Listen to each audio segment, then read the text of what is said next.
जिसके पास धन नहीं है वो तो वैसे ही दुखी, क्योंकि जो भक्ति नहीं करते उनके विषय में कहा जा रहा है। और जिनके पास धन है वो महादुखी,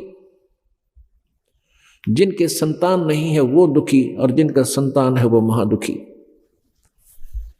लेकिन हम दुख की डेफिनेशन भूल चुके हैं। अभी आपको बताया था, हम इसी तरह एक दूसरे को देखकर राहत महसूस करके इसी को सुख मान रहे हैं। इस 21 ब्रह्मांड में सुख नाम की चीज नहीं, सपने में भी सुख नहीं है प्राणी को, जागृत में तो होना ही कहा।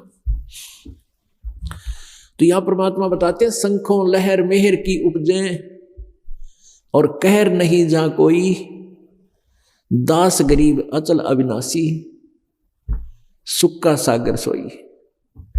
शंखों लहर मेहर की उपजे, जहां पर शंख नील पद्म शंखों, सदा ही सुख, आनंद ही आनंद। और सुख का सागर जैसे समुद्र होता है, उसमें जल ही जल दिखाई देता है। जब समुद्री जहाज 100-200 किलोमीटर चला जाता है, उसको आसपास कुछ भी, वहां उसमें यात्रियों को कुछ भी दिखाई नहीं देता, नजर जाती है जल ही जल दिखाई देता है। ऐसे ही सतलोक के अंदर दुख नाम कहीं ढूंढने से भी नहीं है, देखने को भी नहीं है, ऐसे वो सुख सागर है।